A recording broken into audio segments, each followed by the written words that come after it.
지난주 가상자산 시장에 큰 이벤트가 있었습니다. 한참 전부터 거래되고 있는 비트코인 선물 ETF에 이어서 마침내 미국에서 현물 ETF도 출시가 승인됐는데요. 승인만 되면 비트코인 가격이 날아오를 거라던 일부의 기대와 달리 승인 후의 비트코인 가격은 물론이고 기존의 가상자산 거래를 중개하던 거래소들의 주가가 오히려 급락했습니다. 왜 그런 거고 이번에 ETF 상품을 출시한 자산운용사는 어떤 곳들인지 김대우 경제학 박사와 살펴보겠습니다. 박사님 안녕하세요. 네, 반갑습니다.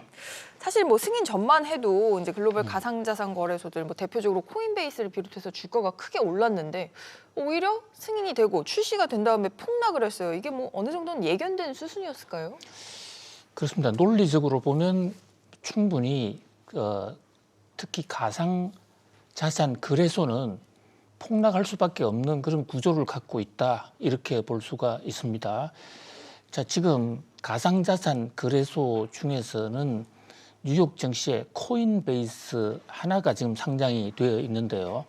이 코인베이스가 미국에 있는 가상자산 거래소 중에서 가장 신용도가 높고 또 가장 거래 고객이 많은 곳이죠.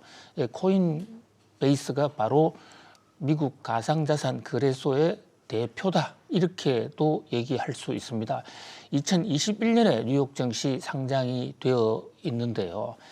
코인베이스 주가는 SEC가 이 비트코인에 대해서 현물 ETF를 승인을 하고 첫 거래가 시작된 이후 주가가 아주 급락했습니다. 근데 코인베이스 주가는 좀 덜 떨어진 편이에요. 다른 어떤 관련 회사들, 상장 안 돼 있지만 상장 안 돼 있는 회사의 지주사라든지 또 관련 여러 가지 채굴 회사, 이런 회사들의 주가가 많이 떨어졌는데요. 왜 논리적으로 가상자산 거래소는 하락을 할 수밖에 없느냐? 이 대목은 수요 공급 측면을 생각해 보면 아주 명약관하게 드러납니다. 그동안에 많은 가상자산 투자자들은 가상자산 거래소 이외에서는 가상자산을 살 수가 없었어요. 그렇죠. 그래서 가상자산 거래소가 여러 가지로 각종 어떤 부정, 부패 또는 어떤 조작 이렇게 해서 걱정은 됐습니다만은 특히 그 지갑에 대한 해킹 사건 이런 게 나면 자기 돈이 날아가는 이런 걱정이 있었지만 가상자산에 관심이 있다면 가상자산 거래소를 갈 수밖에 없었는데 ETF가 생기니까 본인이 가상자산을 직접 확보해서 어떤 그것을 특정인한테 보낸다든지 불법 거래에 쓰기 위해서 실물을 구해야 되는 사람들 말고 그 변동성에 투자하고 싶은 사람들은 굳이 가상자산 거래소를 안 가고 이제 뉴욕 증시로 가면 되잖아요. 단순히 가격이 오르고 내리는 거에만 배팅하고 싶은 분들을 말씀하시는 거죠? 그렇습니다. 그 수요가 이제 첫날 하루 6조가 들어왔다는 거 아닙니까? 자, 그럼 얼핏 보면 6조라는 돈이 들어왔는데 수요 공급 측면에서 어떻게 가격이 떨어졌을까? 그것은 한 가지 메커니즘을 놓친 게 있죠. 무슨 얘기냐면 금요일 날 11개 ETF가 시작을 했거든요.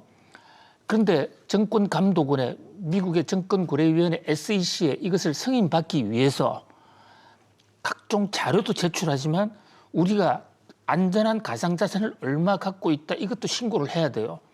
그래서 이 뉴욕 증시에서 현물 ETF 승인을 받아내기 위해서 오래전부터 자산 관리 회사들이 자기들이 보유해 놓고 있는 가상자산을 정권위원회에 신고를 해놓고 그 물량을 확보하고 있었단 말이죠.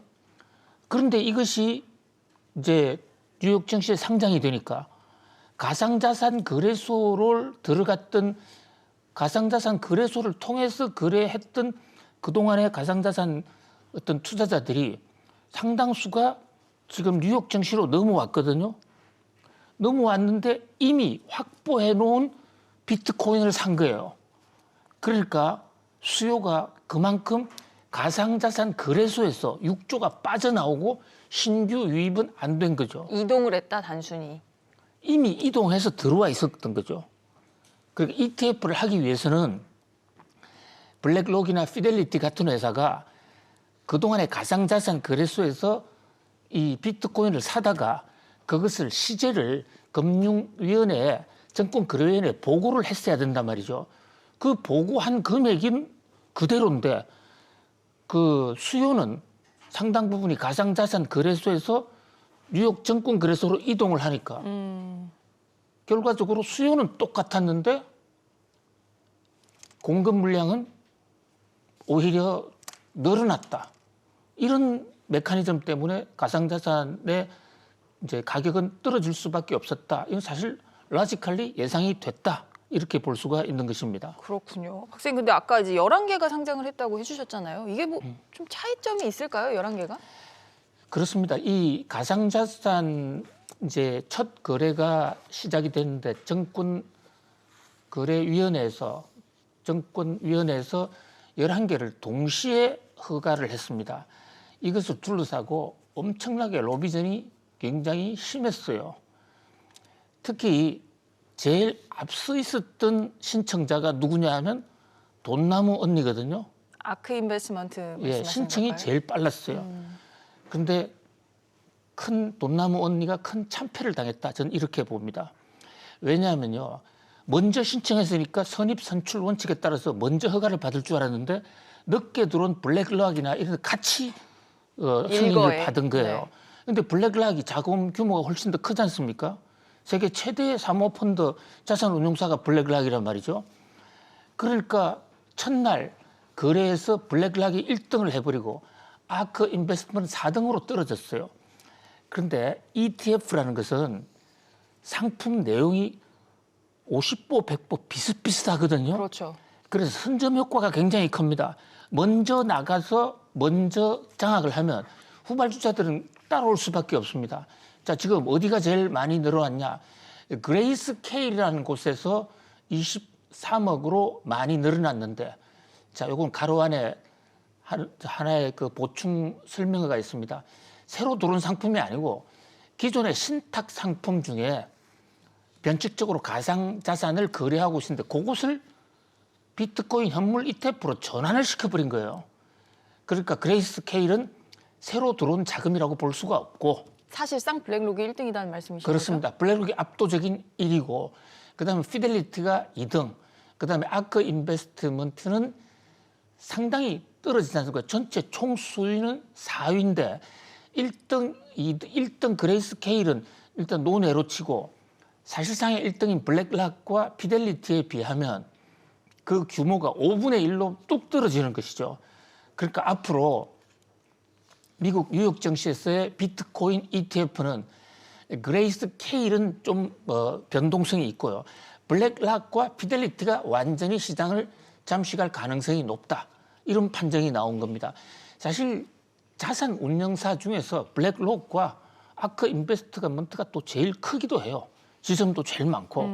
그렇기 때문에 앞으로 가상자산 이 ETF는 블랙락과 피델리티가 운영한다. 실제로 블랙락 주가도 오르고 피델리티도 주목을 받고 있는 그런 상황입니다. 박사님 근데 사실 뭐 블랙록의 경쟁사 2위 이제 운용사라고 하면 우리가 뱅가드 얘기하잖아요. 뱅가드는 출시 안 한다면서요? 그렇습니다. 지금 미국을 움직이는 미국에서 가장 큰 그 금융기관이 사실상 이 뱅가드하고 블랙락이라고 볼 수가 있거든요. 근데 뱅가드가 안 하는 것도 논리적으로 충분히 리즈너블 합리적이지 않습니까? 뱅가드가 만약에 하게 되면 팔아주는 상품이 블랙락불 팔아야 돼요. 뱅가드도 출시를 하면 되잖아요, 그럼. 뱅가드 출시하면 한참 시간이 걸리잖아요. 지금 시작을 하면. 애초에 왜 이제 승인을 받으려고 신청을 안 했을까요? 거기서부터 철학이 달랐던 거잖아요. 철학도 다르고 되리라고 생각을 못했던 측면도 있죠. 사실 SEC가 허가를 안 해주겠다고 굉장히 버텼지 않습니까? 그런데 왜 이렇게 갑자기 허가해 줬냐면 법원에 판결이 나온 거예요. 미국의 법 체계는요. 네거티브 시스템이라 해서 법에서 안 되도록 한 것 빼고는 다 하도록 되어 있는 겁니다. 우리나라 법은 그 반대죠. 우리나라는 포지티브 시스템에서요. 하도록 돼 있는 것만 할 수 있는 게 한국의 법 체계예요. 그런데 미국의 법 체계는 법에서 금지하고 있는 거 외에는 한다. 그런데 선물 ETF는 해주고 왜 현물 ETF는 안 해주냐. 그래서 법원이 꼭 집어서 SEC의 그 비승인에 대해서 철회해, 다시 해, 압력을 낳지 않았습니까? 그래서 SEC의 갠슬러 위원장, 우리나라로는 금융위원장, 이분의 그 ETF 승인 당일날 나온 성명을 보면 특별 성명까지 발표했어요. 그러면서 SEC 위원장, 금융위원장은 비트코인 현물 ETF 상품을 승인했지만 나는 SEC는 비트코인 지지하지 않는다. 비트코인을 승인한 건 아니다는 겁니다. ETF를 승인한 것이라는 거죠. 그다음에 비트코인은 여전히 돈 세탁, 제재 회피, 테러 자금 조달을 위한 불법 활동에 사용되는 투기적이고 변동성이 큰 자산이다. 이런 성명서를 별도로 냈습니다. 그러니까 어쩔 수 없이 하긴 했다. 약간 이런 뉘앙스네요. 그 법 체계 때문에 자기는 이것을 금융 상품으로 생각하지 않는다는 겁니다. 법 체계상 금지되어 있는 법이 없으면 승인을 안 해줄 도리가 없는 것이지 비트코인이 금융 상품이라고 생각해서 승인한 것은 아니다. 그러니까 여전히 비트코인은 SEC 차원에서는 계속해서 방매를 해 나가겠다. 이런 어떤 의지로 받아들여지고요. 일각에서는 비트코인이 제도화됐다고 그러는데 제도화의 그 개념이 딱 어떤 학문적으로 나와 있는 것은 아닙니다. 우리가 제도화됐다고 그러면 금융자산으로 인정을 받고 또 금융자산에 가해지는 모든 규제를 받아야 되는 이것이 제도화인데 그런 관점에서 보면 비트코인의 현물 ETF는 제도화하고는 거리가 멀다. 박사님 그래도 과거보다는 가까워졌다고 말할 수 있지 않을까요? 글쎄요. 그렇게 본다면 캐나다나 독일은 이미 현물 하고 있죠. ETF를 하고 있었거든요. 그런데 우리가 캐나다나 독일이 제도화됐다라는 그 생각도 해보지 않았지 않습니까? ETF라는 것은 그러니까 ETF를 하면 뉴욕 증시에 좀 가까워졌다. 제도화를 향한 한 걸음 내디뎠다. 교두보가 같다. 이렇게 볼 수는 있지만은 그러나 이것이 제도화로 완전히 정식 투자 상품이 됐다. 이것은 넌센스다는 것이죠. 거기까지 말하기에는 조금 무리스러운 면이 있다. 국내에서는 지금 이제 국내에서도 이 제품, 그러니까 상품을 살 수 있느냐 마느냐 가지고 금융위에서 이제 해석이 엇갈렸었는데 주말에 이게 또 큰 화제였잖아요. 결론적으로는 우리나라에서는 현물 ETF 안 된다. 그렇습니다. 현재 뭐 하도 오락가락하니까 한치 앞이 어떻게 될지는 알 수 없는데 지금 현 상태까지는 우리나라 금융위원회에서는 현물 ETF 국내에서는 안 된다. 안 되는 게 두 가지입니다. 하나는 국내에서는 아예 현물 ETF 자체를 팔 수가 없다. 그다음에 미국에서 팔고 있는 미국 뉴욕 증시가 지난주 금요일 팔고 있는 현물 ETF를 살려면 이건 가상자산이 아니기 가상자산 거래소는 우리가 컴퓨터로 입력하면 바로 들어갈 수 있지만 증권거래소 상품은 한국에 있는 증권사를 통해야만 살 수가 있어요. 미국 주식 사듯이 서학 게임들이 지금 하고 있는 방식이요. 그렇죠. 그런데 우리나라 법 체계상 증권사들은 현재 가상자산을 할 수가 없도록 돼 있어요. 그러니까 한국에서는 한국에 있는 미국인이든 한국인이든 한국에서 미국 뉴욕 증시의 현물 ETF는 못 산다. 현재까지 이렇게 지금 결론이 난 것으로 보여요. 자, 그런데 문제가 된 것은 이제 이러다 보니까 그동안에 캐나다나 독일에 현물 ETF가 있었단 말이죠. 그걸 증권사가 팔고 있었어요. 거기에 대해서 정권사도 죄책감도 없고 금융당국도 그동안에 수수방관했는데 미국이 이제 그 현물 비트코인 ETF를 인정하니까 미국은 안 된다 이러니까 독일과 그럼 캐나다는 그동안 승인한 것은 어떻게 되는 거야 이러니까 그것도 막아버렸어요. 그러니까 정책이 오락가락하기 때문에 그런데 우리나라는 현행 법 체계상 우리나라의 자본시장법에요. ETF가 되려면 반드시 기초자산이어야 돼요. 즉 자본시장법에. 그런데 기초자산의 그 규정에 비트코인은 들어가 있질 않습니다. 그래서 법을 고치기 전에는 한국에서 우리나라 자본시장법에요. ETF는 기초자산인 지수에 따라 운영한다. 근데 기초자산이 뭐냐? 금융투자상품, 통화, 농축산 등 일반 상품, 신용위험, 기타인데 가상자산은 제외한다 이렇게 돼 있단 말이죠. 근데 미국의 경우는 어떻게 돼 있냐? ETF. 지수화할 수 있는 모든 제품은 ETF가 가능하다 이렇게 돼 있단 말이죠. 거꾸로 지수화할 수 없는 것 빼고는 다 된다 이렇게 돼 있어요. 법 체계가 다른 것이죠. 정리하자면 우리나라의 지금 금융위원회 판단은 비트코인 현물 ETF는 거래가 안 되고요. 선물 ETF 같은 경우는 거래가 된다. 이렇게 명확하게 정리를 했는데 아무래도 앞으로도 계속해서 관련한 혼란은 좀 계속되지 않을까 싶습니다. 네, 비트코인 얘기 여기까지 해보도록 하고요. 다음은 국내 재계로 돌아와서 경찰 수사 사법 리스크를 겪고 있는 기업들 모아서 좀 살펴보겠습니다.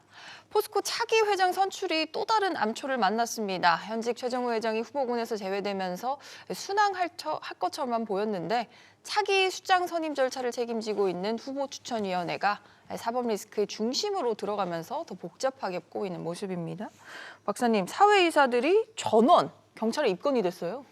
그렇습니다. 한국 기업 역사상 유례 없는 사회이사 전원이 경찰 수사를 받다가 입건이 됐어요. 물론 아직까지 최종적인 사법부 판단은 나오지 않아서 예단은 하지 않겠습니다만은 그런 이런 혐의를 경찰에서는 일단 인정했다.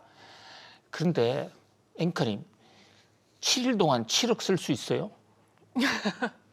1억도 좀 못 쓸 것 같은데. 이분들이 캐나다 가서 7일 동안 7억을 썼어요. 아, 해외에서 이사회를 했다는 거죠? 이사회 하는 그 기간 동안에 7억을 썼거든요.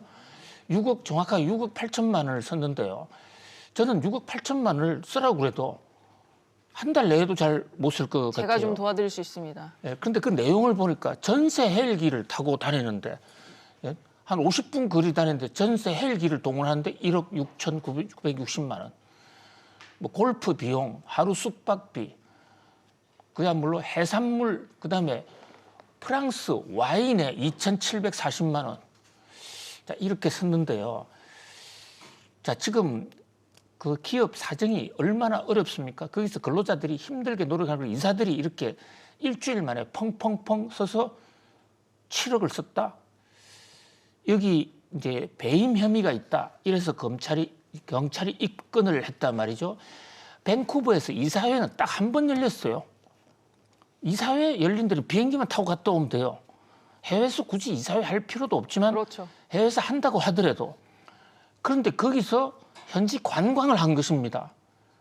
그 북극 지방을 전세 비행기가 안 뜨는 지역에 전세 헬기를 타고 간다든지 자, 이렇게 하다 보니까 결국 배임 혐의가 나오는데 지금 이분들이 새 그 회장을 뽑게 돼 있단 말이죠. 그 이사들이 저는 지금 회장 추천위원회 위원입니다. 그런데 이분들이 감사회에 성명서를 발표해서 반성은커녕 이런 이상한 성명서를 발표했습니다. 자, 새 회장 선출 심사 중에 후보 추천위원회의 신뢰도를 떨어뜨려서 이득을 보는 시도는 없는지도 경계할 필요가 있다. 쉽게 말해 음해하고 있다. 누군가. 그렇죠. 자신들을 음해해서 누군가가 새 회장이 되려고 한다. 이런데 그것은 물론 그것도 경계할 필요는 있습니다만은 문제는 7억 쓴 거에 대해서 안 쓰면 안 썼다. 쓰면 미안하다. 또 쓸 수밖에 없었다는 그 해명을 해야 될 것이 아닙니까? 자, 이 세계적으로도 굉장히 지금 주목되고 있는 화제상 뉴스가 되고 있는데요. 이사회 한 번에 7억씩 쓴다? 지금 방금 나온 한 언론의 보도에 따르면 또 백두산의 전원이 전세기를 타고 다녀오셨대요. 그럴 필요가 있었을까?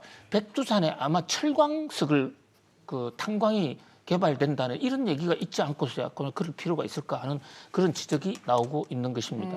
다음에 포스코에서 이사회 뽑으면 굉장히 또 경쟁률이 치열할 것 같은 생각도 들어요. 뭐 이 정도의 호화로운 이사회면. 그렇습니다. 이게 KT라는 회사 한국통신 있지 않습니까? 여기서도 처음에 구현모 씨 전임 자기 회장을 다시 뽑으려다가 그 현대그룹과의 부정 거래가 나타나니까 구현모 회장은 사퇴했는데 그 이사들도 그때 사회이사들 회장 추천위원회 멤버들도 다 구현모 회장이 뽑은 것이거든요. 근데 그 문제가 드러나서 결국은 전원이 사퇴하고 새 이사회를 다시 구성을 했어야 했습니다. 그런데 지금 포스코의 회장 추천위도 저런 도덕성 결함을 가지고 깨끗해야 될 새 회장을 과연 뽑아낼 수 있을까? 참 걱정이 태산 같습니다. 회장은커녕 지금 수취까지 다시 구성돼야 할 그런 상황이 올 수도 있겠네요. 그렇습니다. 그 사법 절차대로 한다고 그러면 뭐 또 국민들의 어떤 결국은 배임 혐의에 대해서 본인들이 아니면 아니다고 분명히 해명을 해야 되는 것이 아닌가. 그것이 더 급할 것으로 보여집니다. 그 부분에 대해서는 뭐 비판하는 취지를 겸허하게 수용해서 앞으로는 더 신중하게 하겠다 이런 입장을 내기는 했는데 이것만으로는 또 명확한 해명은 아직까지는 또 안 되는 것 같습니다. 알겠습니다. 오늘 저희가 준비한 소식은 여기까지고요. 박사님 오늘도 잘 들었습니다. 감사합니다. 고맙습니다.